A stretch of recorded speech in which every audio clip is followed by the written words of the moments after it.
Yes, thank you. I like being right. But guys, what isn't right is how the Trump administration handled the Epstein List rollout recently. And it was kind of crazy because this was like one of those things where a bunch of right leaning influencers came out of the White House holding this Epstein Binder, which was basically the release.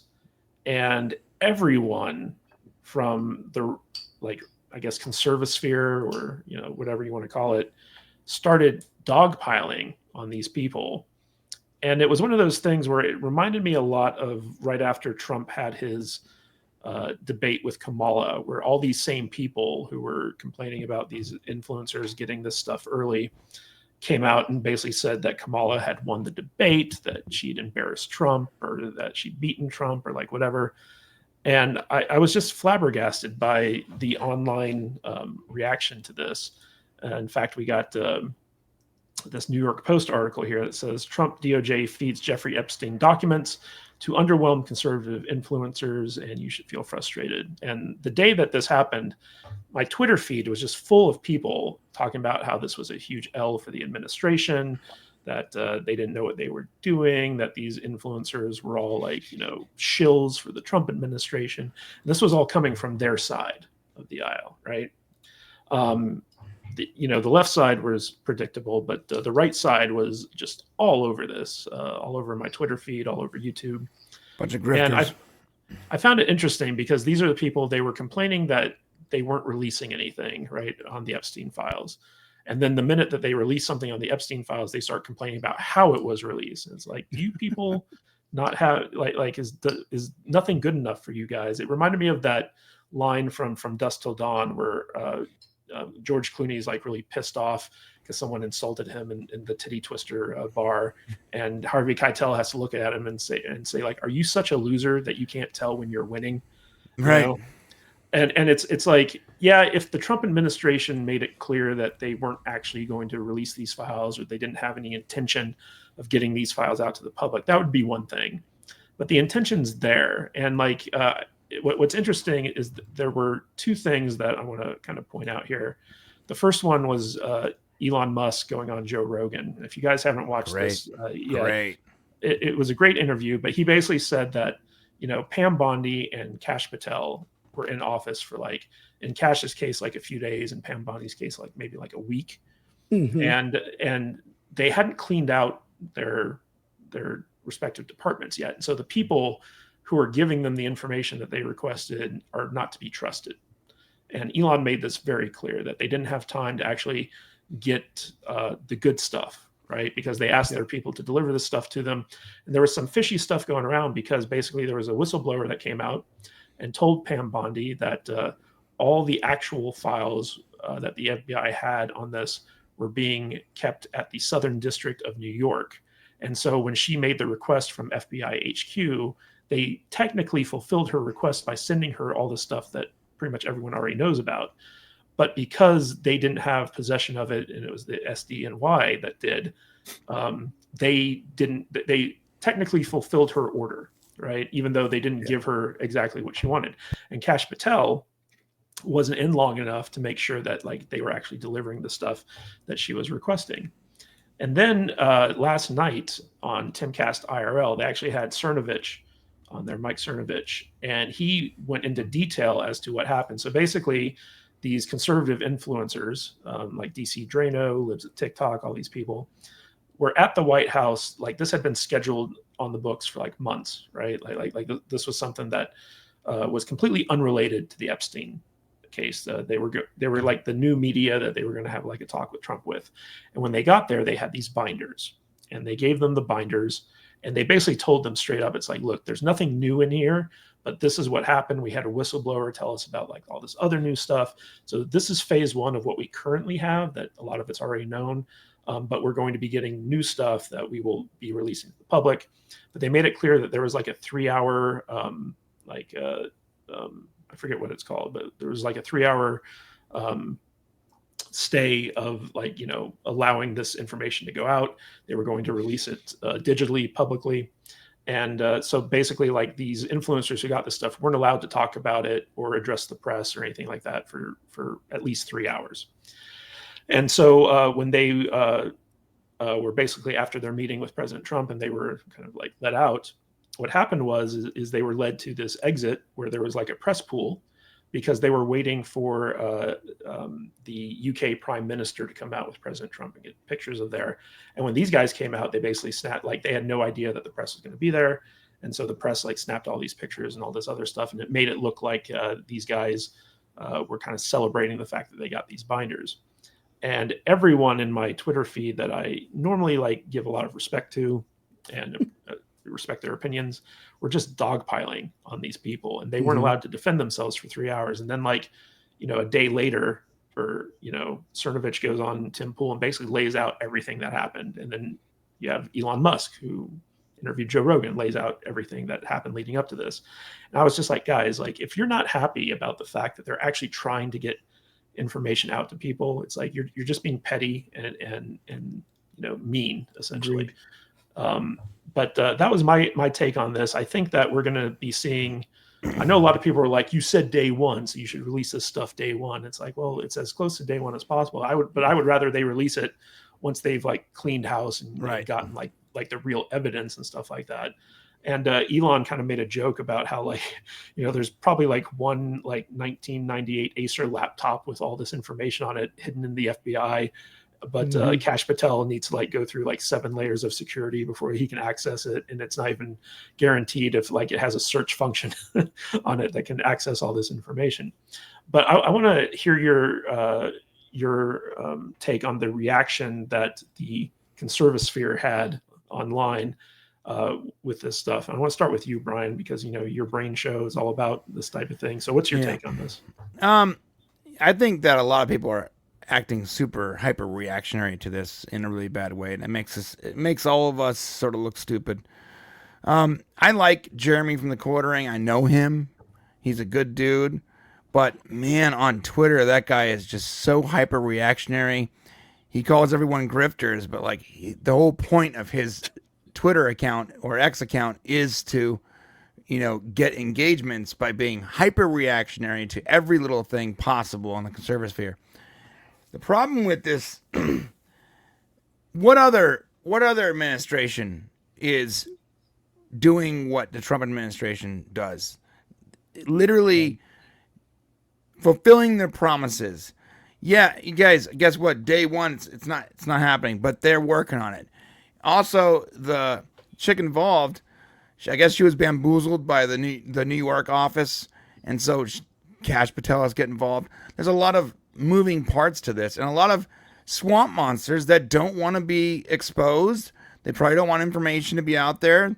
There's probably some evidence mishandling. There's probably a lot of moving parts here that we can't even see. Going nuts about not having the Epstein files day one. It's so nuts. The one thing I have to say that I sort of agree with is, I don't know why they gave them to a bunch of these influencers. A lot of these conservative influencers, I think, are neocons. I'm not saying they all are. How come we didn't get invited? That's right.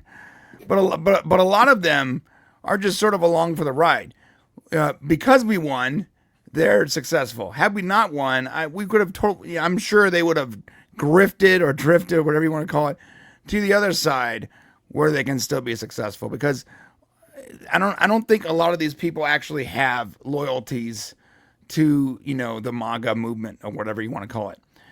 So I'm not sure why they got it. And that stupid photo op, they go, oh, it's not a photo op. We just took pictures all at the same time, holding the same exact binders and smiling for the camera. Okay, calm down. I know, I get that looks bad, but people need to be less reactionary and realize that this administration is doing exactly what they've said they're doing, what they said they would do. They just might not all be doing it at the exact time they said they wanted to do it, because there's a lot of moving parts. Give them a little bit of grace and let them get out, man. And someone said, hey, no JFK, RFK, MLK. No, we saw some stuff on MLK. We're seeing some of that stuff come through, but it takes time to do it, man. It's March 1st. He came into office mid-January. January 20th. Yeah. January 20th, guys. There's a lot going on. He still doesn't have. He still hasn't even gotten his whole cabinet yet. I mean, right. The opposition are putting every roadblock they can in front of him to slow everything down. It's just going to take some time to get the things done that they want to get done. And he's already done more in the first 30, 40 days than any administration in history. Yes, it's crazy. Someone says all talk, no action. Are we living on different planets, bro? What do you mean all talk, no action? It's been nothing but nonstop action. I changed one of my YouTube channels to completely cover this because it's every single day there's a whole new story happening. The news can't even keep up. This is the fastest. Yeah, no one can keep up. This is the fastest paced administration we've ever seen. Period. And so, like, I mean, I don't understand what the complaints are. Everything he's doing is exactly what we voted for. Let him cook, dude. Yep, let him cook. Yeah, Philip, you know, what's interesting about this is that basically Pam Bondi, the current attorney general, she ordered the FBI to deliver the Epstein files. It was a 200-page document that they brought to her desk. She redacted all the victim information from the stuff and then, like, you know, released it as promised. But the night before they were set to release this stuff, you know, she got informed that basically there was way more that they had been hiding from her that they did not deliver. And it was in the Southern District of New York. And what's interesting about this is that the person who not only oversaw the Epstein trial and the Ghislaine Maxwell trial, and who is sitting on all this evidence, is the daughter of former FBI head James Comey. And so I want to hear your conspiracy theory about, like, what's actually happening here and whether or not we'll actually get any of this evidence released. Yeah, so like you said, it was originally said that it was supposed to have like 200 pages. It's actually recorded that it's actually 1,000, like several, like over 1,000 pages worth of.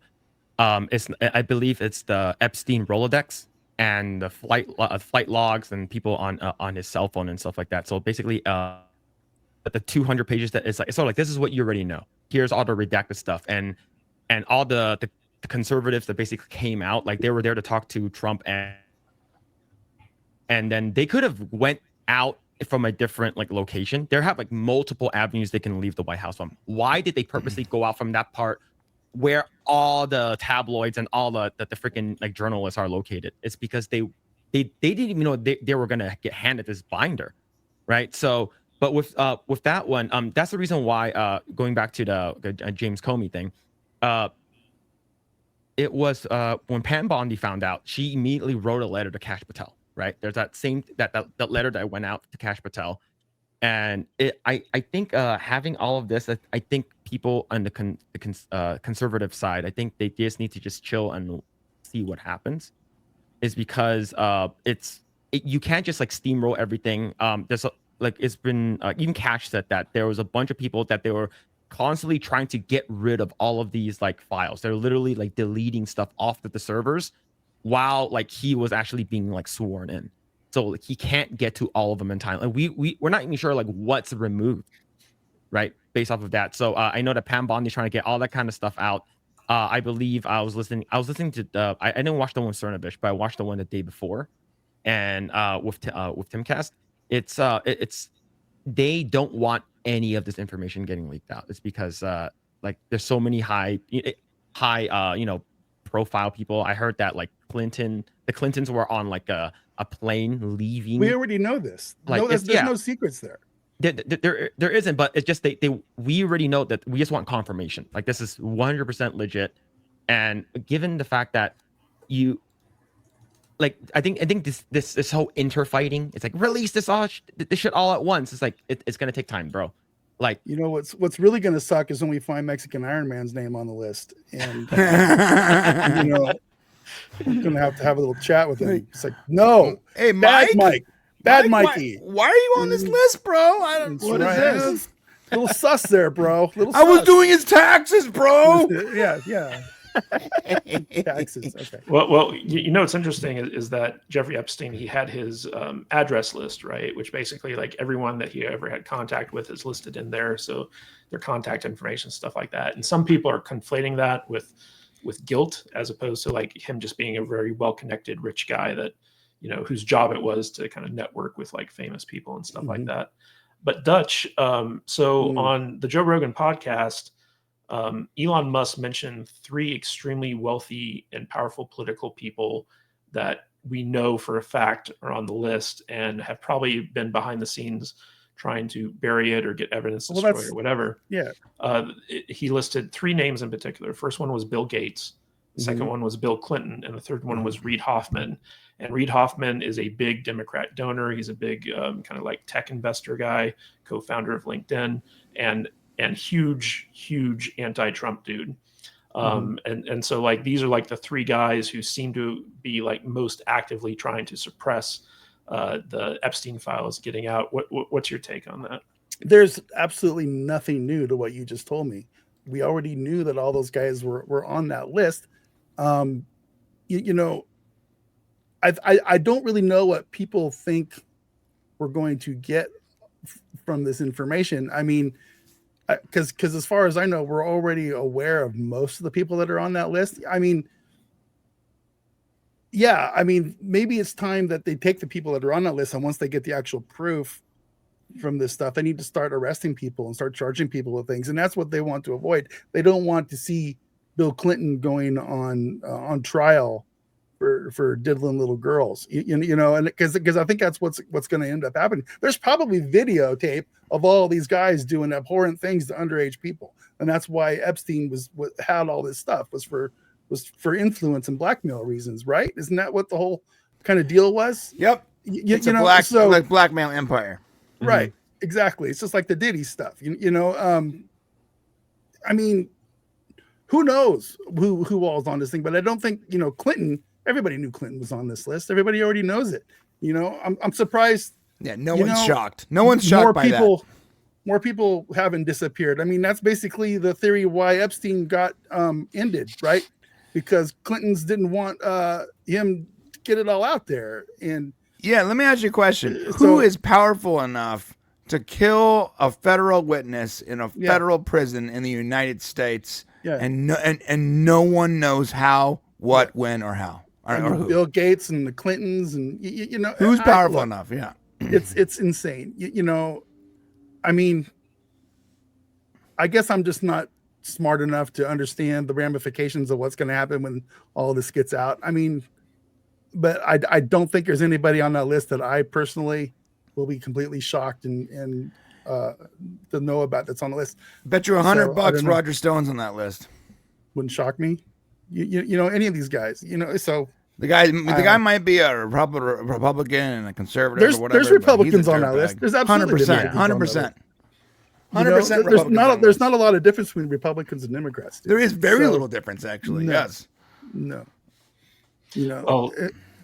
Tom, you know, one of the aspects of this that I just found really disturbing was just how many people on like the right side of the aisle on social media were willing to cannibalize these guys. Like Tim Pool even said in his live stream, he's like, hey, the minute I saw the people who had those binders, I reached out to them personally and asked what was on it, right?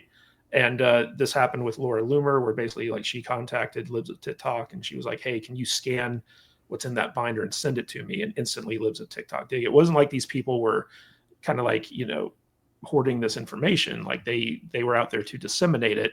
They just had to wait 3 hours before they could like legally do it. And the reaction though, like, you know, Brian mentioned the quartering, but there were like so many other people as well who were saying like this is the first big loss for like the Trump administration. This thing was fumbled. This is a nightmare. These people are all shills. These people aren't to be trusted, blah, blah, blah. And a lot of it came off as kind of like petty and jealous in my opinion. So what was your take on the way that the Trump administration rolled this out? I mean, they could have handled it a little bit better. Like, obviously, if they knew they didn't have everything up front and somebody was playing shenanigans behind the scenes, make that the story, right? Because what have the left been doing since day one in this whole thing? Running interference, right? They've come up with every excuse in the book. They even convinced Trump that he shouldn't release this list before. And the problem with this now and what this creates is this air of we'll never really trust anything that comes out when it finally does come out. And we already know that Trump's on this list somewhere, and the left is going to use that. right? And the more, it's almost like this was set up on purpose to make him look bad. And that's what it sounds like is it came to be, but it was like, how did nobody find that out or figure it out before this got out in the press and the way it was handled and all that kind of stuff? Like, I can understand both sides of this. But at the same time, you guys are right. Like, we've seen more action out of the Trump administration in the last few weeks than we did out of the entire Biden administration, as far as what we know, as far as transparency and what's going on and all that kind of stuff. So at the end of the day, I don't have much to say about this. I don't know all the ins and outs. I haven't been following it like everybody else. I, like you guys, know that there's going to be a ton of names on these lists. I need more than just a name on a list, though, because as you guys said, this guy's job was, outside of the obvious bad stuff that he did, was just, dealing with celebrities, and he had planes and he actually transported people, and it was part of what he did. And I think that's going to obfuscate or really going to mess with a lot of who was really going where, who was doing what, who was just using the planes, and who was actually going to the island and doing the bad stuff, right? And I think we all kind of have a good idea of the main culprits here, the worst of the worst, probably. I think they've already been named, but I, for one, don't believe any of it. I think my Clinton overlords are the greatest people in the world, and I would never say a bad thing about them. And anybody who does deserves everything that's coming to them. I hope you heard everything I said, so thank you. It's probably could be like Mitch McConnell and Chuck Schumer and all these old ass Adam Schiff. Yeah. Yeah. I'm sorry. everyone who- Shifty Shift is definitely on the list, bro. Everyone who got a pardon, basically. But the thing to me, it's not necessarily about like what's in the Epstein files or like what's released. It's about the sheer outrage that I saw from like, it reminded me a lot about how the Phantom Menace broke up, right? Like, everyone started off as like kumbaya, we're all kind of like on the same side, and then it gets fractured when you have all this infighting going on. And it seemed like there was a lot of infighting when this stuff was happening. And I was actually genuinely surprised, because there's a lot of people I respect, a lot of people I follow, who just had the worst takes imaginable about what was happening with how the Trump administration decided to release this stuff. So I find that a lot more interesting than like what's going to be like in these files. Is that, okay, are some people revealing themselves to be grifters? Are some people revealing themselves to be outrage merchants? Should I reevaluate who it is I'm giving credibility to in terms of like who I follow and stuff like that? That to me was more of the issue than anything that was like in that binder or has yet to be released, or like whatever the case may be. So to me, that was like, the more important part.